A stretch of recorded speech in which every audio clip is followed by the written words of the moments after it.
Hello and welcome to another episode of the Usagi Podjimbo podcast. I'm your host, Mike, and as always, we are here to go on this journey and look and talk about all issues of Usagi Yojimbo. And today we got a good one for you guys today. But before I say that, before we get into this episode, I just gotta say thank you to everybody who has joined the Usagi Podjimbo Facebook page. We are almost to 100 members strong. It's always cool to see new members and people who are enjoying the podcast that I am creating. But we got a good one for you guys today. We are looking at Slavers Part 1, which is the first part in a two-part story, which we are going to cover on these two episodes.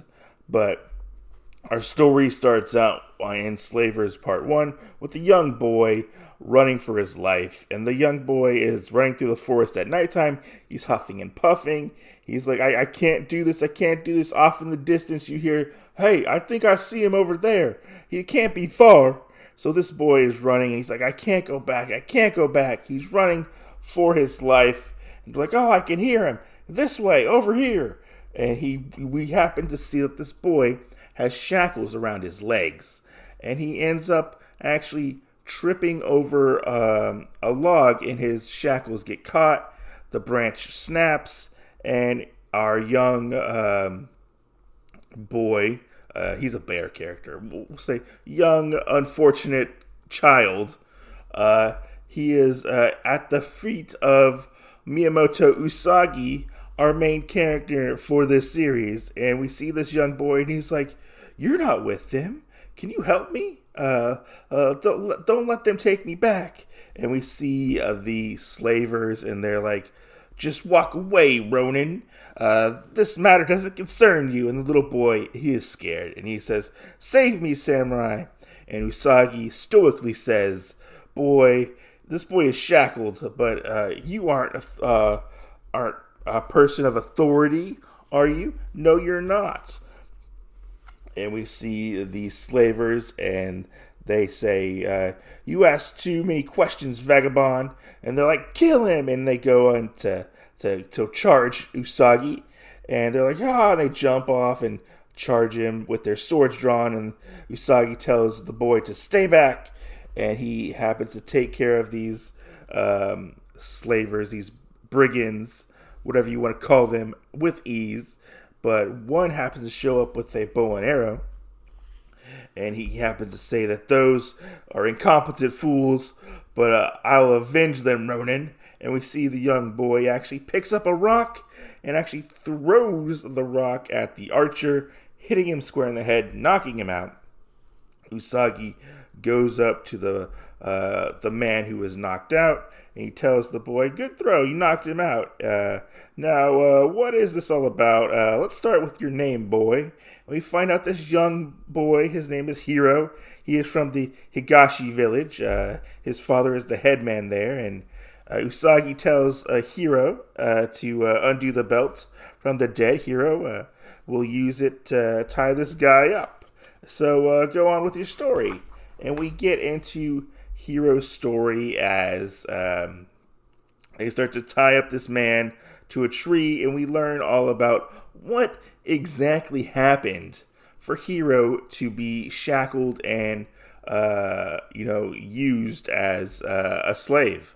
Hiro happens to say for many months this area has been plagued by gangs roaming around and terrorizing the area.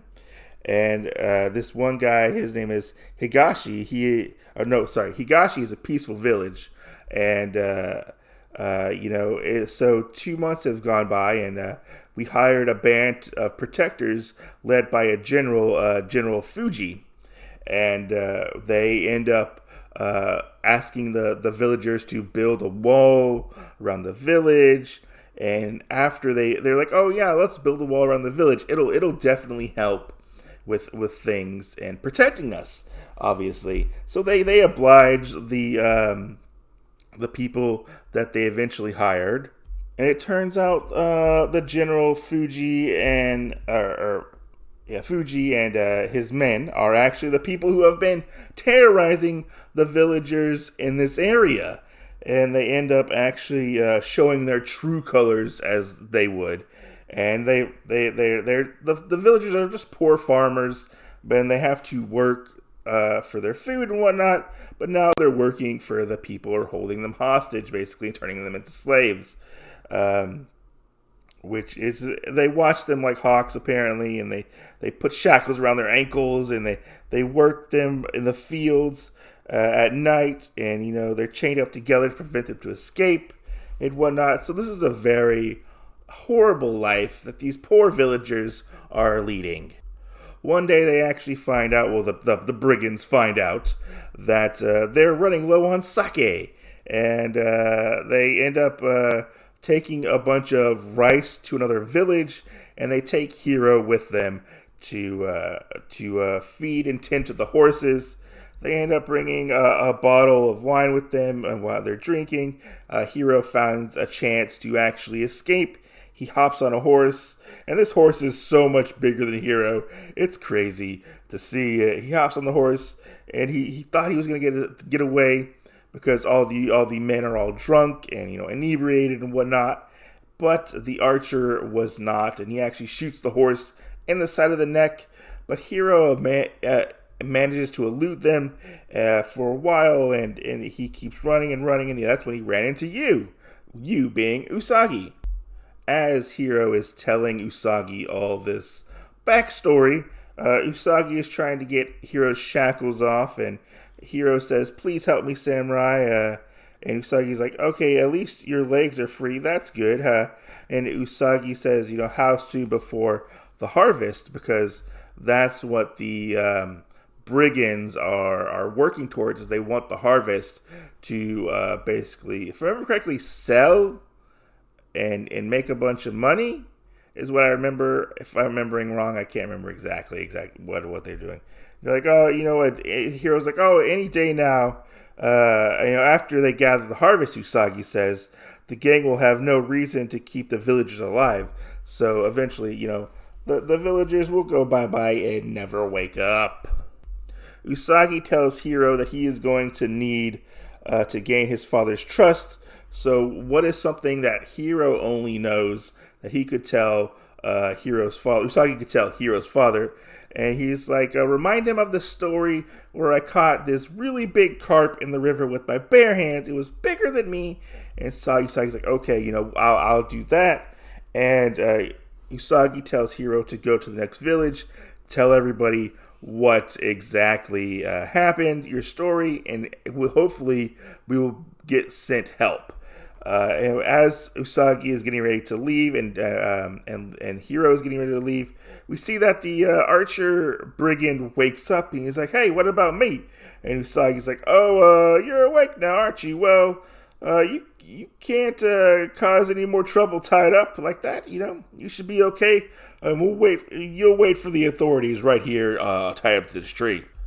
Usagi and Hiro eventually part ways, and Hiro tells Usagi before they part ways that Higashi village is on the other side of those mountains, and they each tell each other to be careful and whatnot. As they leave, we see the brigand who is tied up to the tree. He's like, "Oh, they're gone. Oh, that fool Ronin, not to kill me. He's a fool." And we see the brigand. He's like, "Oh, if I could only reach my money pouch just a little more," and that's where the scene cuts away. Then we see Usagi walking up to the town. I love this silhouette of him just walking to the town. We see these two guards on the other side. It just looks really cool. And the guards tell Usagi to stop. Where he is, who are you, what's going on? Usagi says he's an unemployed samurai. I heard there's work here. They're like, no, there's no work here. Beat it.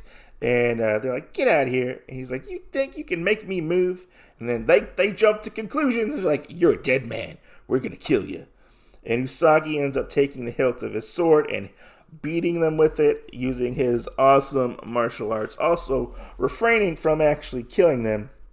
And Usagi's like, "Now, take me to your boss. Now!"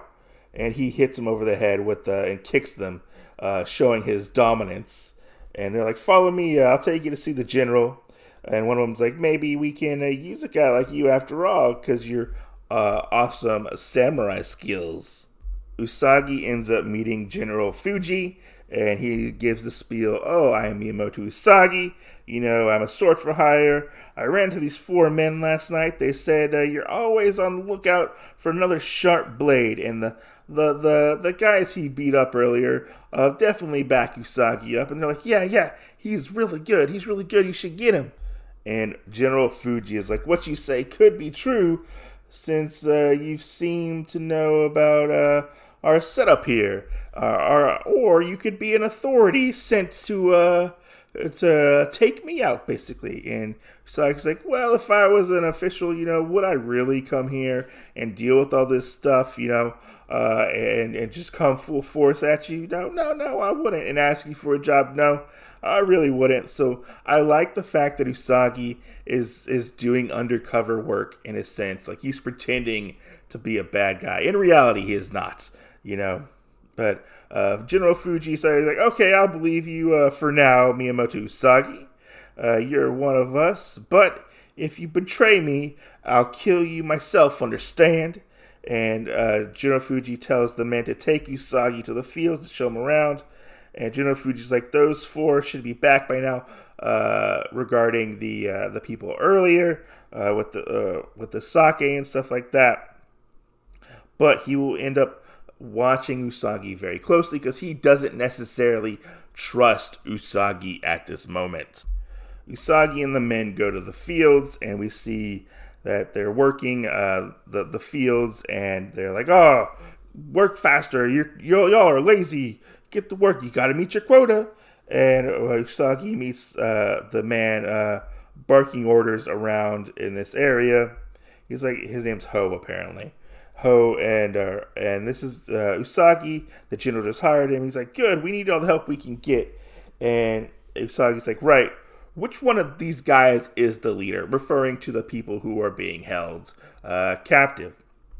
He walks over to this man who is harvesting what I'm guessing is probably wheat or grain. I'm not for sure. But he's bent over and he's cutting with like this sickle. And he's like, we expect more work out of you, maggot. And Usagi kicks this guy. The man falls to the ground. We find out, well, first, Usagi ends up pointing his sword at him. He's like, don't try anything. And we see, I love this touch where we get these 2 different types of word bubbles. One has like a dotted outline around it, and the other is a normal bubble, referring to basically Usagi is whispering to this man, saying, "You're the village headman." He's like, "Yeah, I know. How do you know who I am?" He's like, "Hiro sent me." Hiro, get in. He's like, "Get up, scum." So he's definitely playing the part of a bad guy. He's like, Hiro is safe, but more help should be on its way soon. You have to get up. And he's like, "How?" The man's like, "How can I trust you?" And Usagi ends up telling the man about the story about the carp and how big it was and whatnot. And we find out that this man is named Noboru, and he is the head man and father of Hiro. And he's like, Usagi says, "We'll bide our time until our rescuers arrive. Meanwhile, I'll do what I can to see what exactly I can do to get everybody out of here, He's like, I better get back, Usagi says. Think they're going to get suspicious. And Usagi throws a couple more insults. And it's funny to see, like, the bear guy, Noboru, he's, like, kind of smiling, almost like, yeah, I got a chance to get out of here, And the other brigands are like, oh, good work, that's the way to handle them. You're a natural at this. And Usagi says, like I said, show him who's boss, right? And Usagi, and later on that night, Usagi and the men go back and they're celebrating, drinking their sake, singing and whatnot. And one of them's like, yeah, Usagi, we did a good job. You handled those guys, those filth really well. And they're all drinking and whatnot. And Usagi just sitting in the corner. He's kind of scowling in this one particular particular panel. And he's like, "You're okay. I'm glad you joined us before we left." Usagi's like, "Huh? What do you mean exactly?" And they're like, the guy's like, "Well, we can't get away with this easy life forever. The harvest is almost all gathered, so there's bound to be a tax collector or some stupid official snooping around here soon. But we'll be long gone before that happens. We'll take it all with us, and we'll live. We won't leave any witnesses to our crime. We'll do it. We're gonna get it all." That's what they say. Usagi is very much shocked. And then, as soon as that happens, General Fuji ends up coming in. And General Fuji's like, "Enjoying the festivities, Usagi? And I heard you had words with the village headman." And Usagi's like, "Intimidation is the best way to keep the farmers in line, General." And the one who was talking to Usagi earlier, he's like, "You should have seen him. He was great. He was the best thing ever. He's definitely one of us." And he's like, "It's good to hear that," General Fuji says. "You're getting along with all my men, Usagi. Here's a friend that you've never thought you'd see again. He just returned a few minutes ago." And to Usagi's shock and dismay, the archer from earlier shows up. He's like, "Stupid Ronin, you should have killed me when you had the chance." And all the guys jump on Usagi, and they're like, "Get him, get him." Usagi gets kind of bum rushed from behind, but Usagi breaks away, killing a couple of them. And he's like, it's too crowded in here. I gotta get out of here. Gotta get outside. And one of them actually ends up rushing Usagi, tackling him off this little ledge. Usagi ends up hitting the ground, and they start punching on him and wailing on him. And they're like, "Geez, this guy's a real tiger. I think I lost a tooth. Yeah. Too bad he's not one of us. We're gonna get him." And we see the archer says, "Wonder how I got free, Ronin. You wouldn't have known.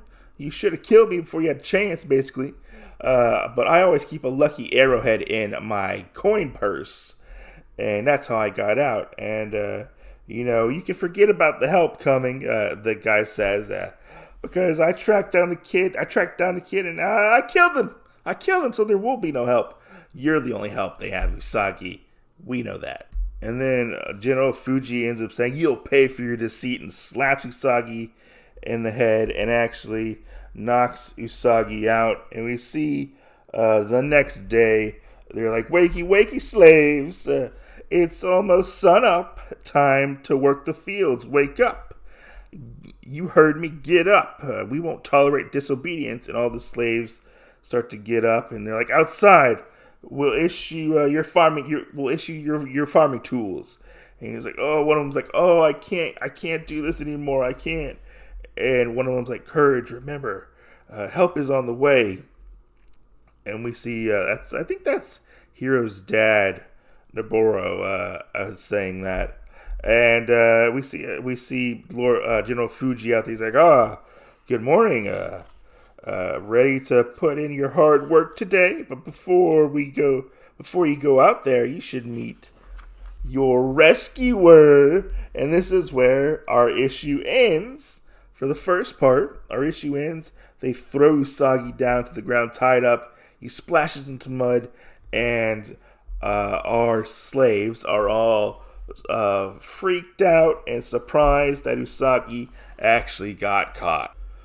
This is a good start to a good story, I have to say, which leads into some other stuff later on down the road, which we won't talk about in this particular podcast, but it leads to more stuff and whatnot. I liked the start of this issue. It was interesting to see Usagi take up the mantle of like a slaver, which was kind of cool to see like how he was able to adapt and change to fit in, and for the most part fit in, and get these guys to gain his trust so easily, it seemed like. We'll have to see where exactly things go for Usagi. Will he get out of this? Who knows? But yeah, this is an interesting story. Interesting to see how Stan Sakai incorporates slavery and represents it in the Usagi world, because in reality, slavery was a horrible thing, a horrible, deplorable thing. And I think he handles it pretty well in all intents purposes, and he gets the point across, that like it's wrong to own a human or own a person, I guess you could say. And yeah, we'll have to see. I'm really curious to see if Hiro is actually dead. I hope Hiro's not dead, but we'll have to see, But I just want to say thanks for listening to this particular episode, and we'll have to go from here because I'm excited to read part 2. Because, things are definitely going to go down. And the way part 2 starts, Usagi has his head in water and he's drowning. So we'll have to go from there and see what's going on. But yeah, this was a fun start. Very well done. I always love these 2-parters because I feel like, they're very good. They flow well together usually. And he usually tells a really, really good story. A solid story always, But anyways, guys, thanks for listening. Hope you guys enjoyed this particular episode, and we'll actually see you guys on the next episode of the Usagi Podjimbo podcast, and we'll go on from there. Thanks for listening. Peace out. Bye.